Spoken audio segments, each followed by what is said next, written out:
Hi, welcome to Aishwarya Academy. This is Sanjita. நம்ம வந்து இன்னைக்கு TNPSC-ல மேக்ஸ்ல வந்து percentage டாபிக்ல இருந்து क्वेश्चंस பார்க்கலாம். ஓகேங்களா? ஃபர்ஸ்ட் क्वेश्चन பாருங்க. என்ன கொடுத்திருக்காங்கன்னு பாருங்க. 800 ரூபாய்ங்கற அமௌண்ட்டை முதலீடா போடுறாரு ஒருத்தர். 800 ரூபாய் அமௌண்ட் வந்து முதலீடு பண்றாங்க. அது எவ்வளவா அதிகரிச்சிருக்குன்னா 1100 வந்து அதிகரிச்சிருக்குன்னு சொல்றாங்க. 800 ரூபாய்ங்கற அமௌண்ட் 1100 வந்து அதிகரிச்சிருக்கு. நமக்கு என்ன क्वेश्चन கேட்டிருக்காங்கன்னா அதிகரிப்பின் சதவீதம் என்னன்னு சொல்லி கேட்டிருக்காங்க. ஓகேவா? இப்ப 800ங்கிறது 1100 அதிகரிக்கும் போது இதுக்குள்ள இருக்கான டிஃபரன்ஸ் என்னது 300. ஓகேவா? இப்போ அதிகரிச்ச அமௌண்ட் வந்து 300. ஆனா அதிகரிப்பின் சதவீதம் என்னன்னு தான் சொல்லி கேக்குறாங்க. நம்மளோட பேஸ் என்ன 800ல இருந்து எவ்வளவு அதிகரிச்சிருக்கு. சோ பேஸ் வந்து 800. அப்ப 300 divided by 800 into percentage கேட்டிருக்கனால multiple 100 போடும். ஓகேங்களா? இப்ப இது எப்படி எழுதலாம் 3/8%. 3 சிம்பிளிஃபை பண்ணா 3/8%.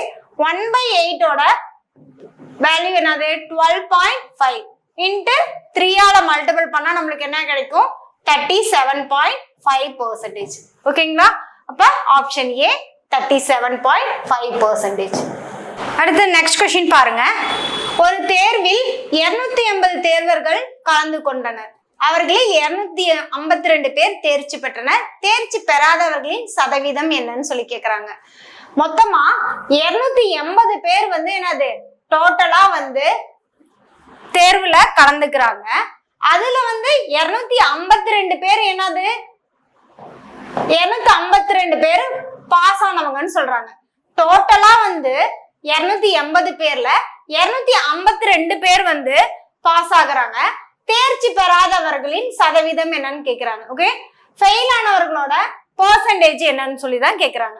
அப்ப டோட்டல்ல இருந்து பாஸ் ஆனவங்கள கழிச்சிட்டா நம்மளுக்கு என்ன கிடைக்கும் தேர்ச்சி பெறாதவர்களுக்கு எண்ணிக்கை கிடைச்சிருமா? அப்ப தேர்ச்சி பெறாதவர்கள் எவ்வளவு 280ல 252 பேர் போச்சுன்னா எத்தனை பேர் இருப்பாங்க 28 பேர் இருப்பாங்க. நம்மளோட கொஸ்டின் என்ன தேர்ச்சி பெறாதவர்களோட சதவீதம் தான் என்னன்னு சொல்லி கேக்குறாங்க. ஓகேவா? அப்போ 28 பேரு டோட்டலா அதாவது மொத்தம் எத்தனை 280ல தேர்ச்சி பெறாதவர்கள் எத்தனை பேர்னு கண்டுபிடிச்சணுமா 28. அப்ப 280ல 28 பேர் தான் தேர்ச்சி பெறாதவர்கள். அதோட சதவீதம் தான் எவ்வளவுன்னு சொல்லி கேக்குறாங்க. இப்ப கேன்சல் பண்ணா என்ன கிடைக்கும் 10 கிடைக்கும். அப்போ 10% தான் என்னது 10% தான் தேர்ச்சி பெறாதவர்களோட சதவீதம். ஓகேங்களா? அடுத்து நெக்ஸ்ட் क्वेश्चन பாருங்க. x இன் y சதவீதம் என்பது 50 ஆகும் சொல்லிருக்காங்க. xல y சதவீதங்கிறது எவ்வளவுன்னு சொல்லிருக்காங்க 50ன்னு சொல்லிருக்காங்க. ஓகேவா? அடுத்தது y இன் z சதவீதம் என்பது 25 ஆகவும் இருந்தால் அப்ப y-ல z சதவீதங்கிறது எவ்வளவுன்னு சொல்லிருக்காங்க 25 ஆக இருந்தால் x மற்றும் z-க்கு இடையிலான x-க்கும் z-க்கும் இடையிலான தொடர்பு என்னன்னு சொல்லி தான் கேக்குறாங்க. ஓகேவா? ஃபர்ஸ்ட் என்னது இப்ப x வந்து சப்போஸ் இது தெரியாத நம்ம சோ 100ன்னு எடுத்துட்டோம்னா 100ல y சதவீதங்கிறது என்னது 50. அப்ப y-ங்கிறது என்னது 50. சோ 50ல z சதவீதங்கிறது என்னன்னு சொல்லியிருக்கோம் இப்ப 25. இது கேன்சல் பண்ணா என்ன கிடைக்கும் z is equal to 15 கிடைக்குமா? ஓகேவா? நம்மளுக்கு என்ன கேக்குறாங்க x-க்கும் y-க்குள்ள தொடர்பு என்னன்னு சொல்லி தான் கேக்குறாங்க. அப்ப x வந்து என்னன்னு எடுத்துக்கிட்டோம் நம்ம 100ன்னு எடுத்துக்கிட்டா அப்ப z வந்து என்னது 50. அப்ப x equal to என்னவா இருக்கும் 2z இருக்கும். அப்ப option A x is equal to 2z. அடுத்தது ஒரு எண்ணின் 90%க்கும் அதே எண்ணின் 72%க்கும் இடையிலான வித்தியாசம் வந்து 256 எண்ணில் அந்த எண்ணுல 54% என்னன்னு சொல்லி கேக்குறாங்க. ஒரு எண் வந்து நமக்கு தெரியாது. அந்த எண்ணோட 90%க்கும் 72%க்கும் வித்தியாசம் என்னன்னு சொல்லியிருக்காங்கன்னா 256ன்னு சொல்லியிருக்காங்க. அப்ப இந்த 90க்கும் 72க்கும் உள்ள வித்தியாசம் என்ன 18%. அந்த 18% தான் என்னது 256. ஓகேவா? நம்மளுக்கு என்ன கேக்குறாங்க 54% என்ன, அந்த எண்ணுல 54% என்னன்னு சொல்லி கேக்குறாங்க. அந்த எண்ணுன்னா அப்ப அந்த எண் வந்து 100% இருக்கும். ஓகேவா? இங்க என்னது, அதுல 54% என்னன்னு சொல்லிதான் கேக்குறாங்க. இப்ப இதுல 1% எப்படி ஃபைண்ட் பண்ணுவோம்? 256 டிவைடட் பை 18 இன்ட்டு நம்மளுக்கு என்ன வேணும், 54, அந்த எண்ணுல 54% தான் வேணும். அப்போ இன்ட்டு 54. ஓகே, இதை கட் பண்ணா என்ன கிடைக்கும்? 18 இன்ட்டு 3 54. அப்போ 54% வந்து எவ்வளவுன்னு வரும்? 768. இப்போ ஆப்ஷன் ஏ 768. அடுத்து நெக்ஸ்ட் क्वेश्चन பாருங்க. ஒரு சிறு தொழில் உரிமையாளர் இயந்திரங்களுக்காக என்ன, ஒரு சிறு தொழில் உரிமையாளர் வந்து இயந்திரங்களுக்காக 40%, அடுத்தது என்னது, கட்டிடத்துக்காக 25%, மூலப்பொருளுக்காக 15% மற்றும் தளபாடங்களுக்காக 5% என்ன பண்றாரு, செலவிடுறாரு. ஓகேவா? டோட்டலா அவர் எத்தனை சதவீதம் செலவு பண்ணிருக்கிறாரு? 85%. இதை ஆட் பண்ணா என்னது, டோட்டலா அவரோட செலவு பண்ண சதவீதம் 85% செலவு பண்ணிருக்காரு. இவரை செலவிட்ட பிறகு அவரிடம் எவ்வளவு மீதம் இருக்காமா? 1,30,500 ரூபாய் என்னது மீதம் இருக்கு. ஓகேவா? அவரிடம் இருந்த மொத்த தொகை என்னன்னு சொல்லி நம்மளுக்கு கொஸ்டினா கேக்குறாங்க. ஓகேவா? இப்போ 1,30,000 85% செலவு பண்ணிட்டாரு. மீதம் வந்து என்ன இருக்கு? 1,30,500 இருக்கு. அப்ப 100%த்துல 80 போயிருச்சுன்னா என்ன, 85, 100%த்துல 85 போயிருச்சுன்னா பேலன்ஸ் எவ்வளவு இருக்கும்? 15%. அந்த 15% தான் என்னது, 1,30,500. அப்ப மொத்த தொகைனா என்னது, அது 100%. ஸோ 100ஆல மல்டிபிள் பண்ணா என்ன கிடைச்சிரும், நம்மளுக்கு மொத்த தொகை கிடைச்சிரும். இப்ப இது கேன்சல் பண்ணணும்னா என்ன இருக்கும்? 870 இருக்கும். அப்ப மல்டிபிள் பண்ணா 8,70,000 வரும். அப்ப ஆப்ஷன் பி 8,70,000. ஓகேங்களா? நெக்ஸ்ட் क्वेश्चन பாருங்க. ஷாமின் மாத வருமானம் வந்து ரூ. 12,000 கொடுத்திருக்காங்க. அவர் வந்து வருமானம் எவ்வளவு சொல்லியிருக்காங்க? அவர் வருமானம் வந்து ஷாம் வந்து 12,000 வாங்குறாரு. ஓகேங்களா? ஒரு வருமானம் 12,000 வருது. சேவிங்ஸ் எவ்வளவு சேவ் பண்றாருன்னா 1,200 ரூபாய் வந்து சேவ் பண்றாரு. ஓகேவா? நம்மளோட கொஸ்டின் என்ன கேக்குறாங்க, அவரோட சேமிப்பு மற்றும் செலவின் சதவீதம் எவ்வளவுன்னு சொல்லி கேக்குறாங்க. இப்போ வருமானம் கொடுத்துட்டு இருக்காங்க, அவர் எவ்வளவு சேவ் பண்ணிருக்காருன்னு அமௌண்டா கொடுத்துருக்காங்க, தொகை கொடுத்துருக்காங்க. 1,200 கொடுத்துருக்காங்க. 1,200ல வருமானம் 12,000த்துல எத்தனை சதவீதமா இருக்கும்? 10% இருக்குங்களா? ஓகேங்களா? 1,200 சேவிங்ஸ்னா 12,000த்துல 1,200ங்கிறது எத்தனை சதவீதம்? 10% இருக்கும்.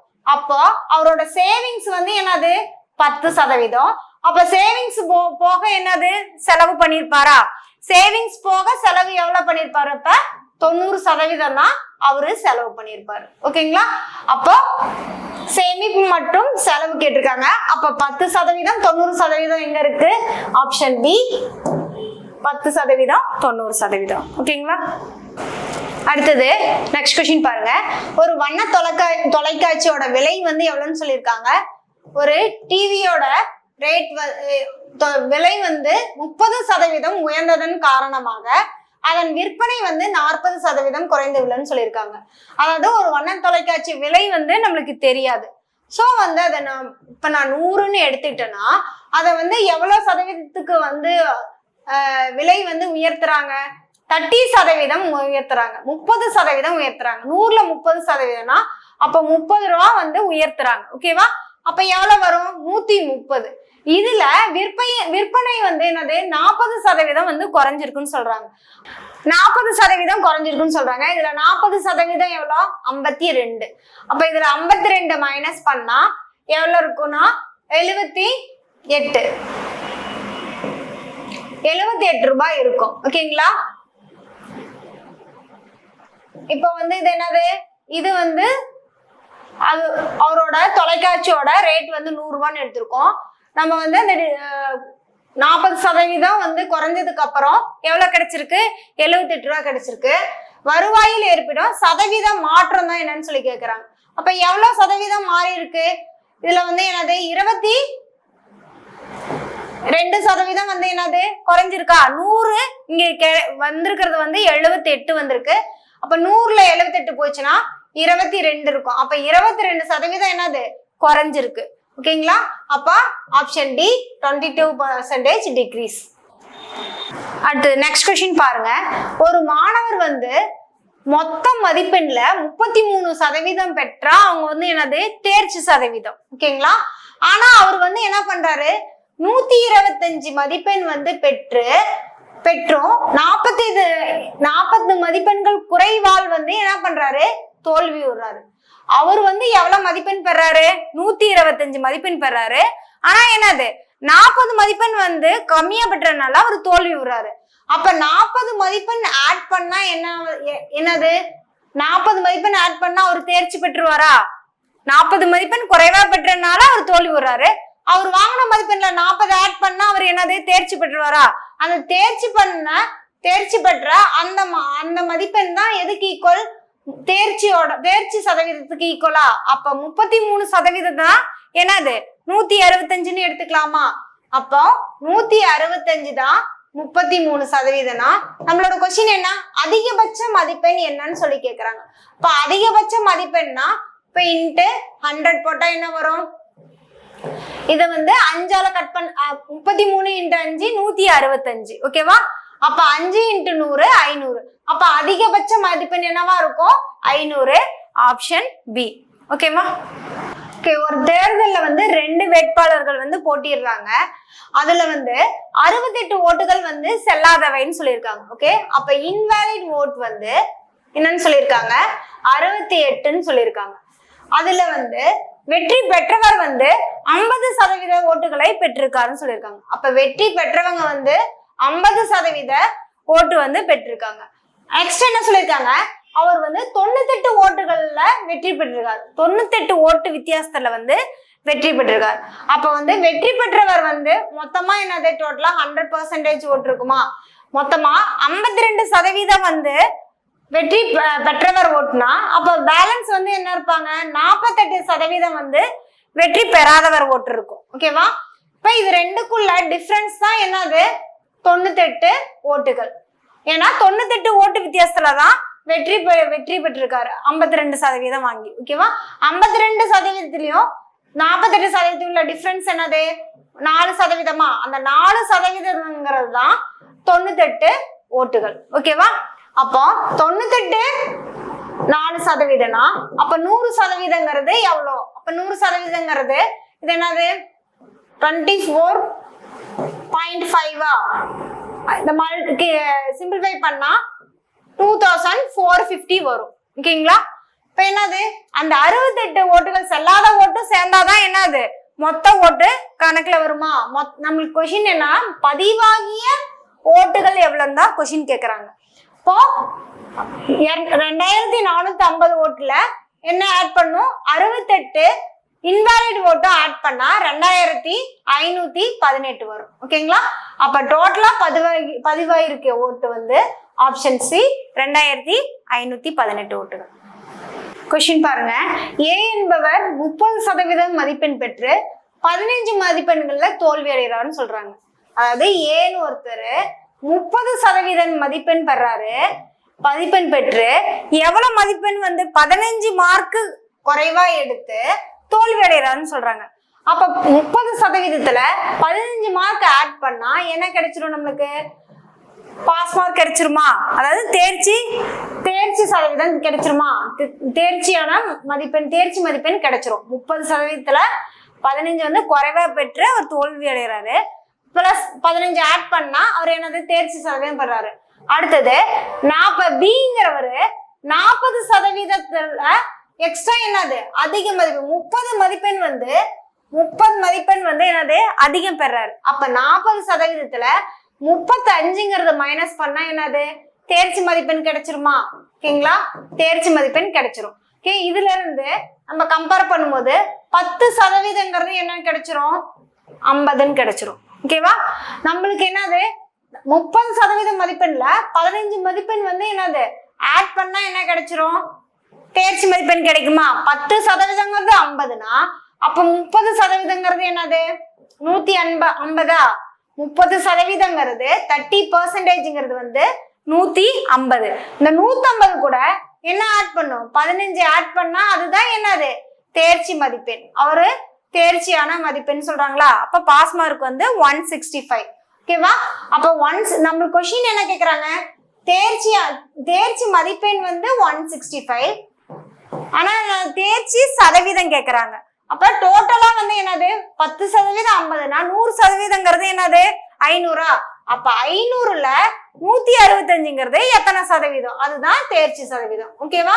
இப்ப இதை கட் பண்ணா 33 போயிட்டே இருக்கும். அப்ப இதை எப்படி எடுத்துக்கலாம்? ரவுண்ட் அப் பண்ணா 33% எடுத்துக்கலாம். அப்ப ஆப்ஷன் ஏ 33%. Okay, thank you.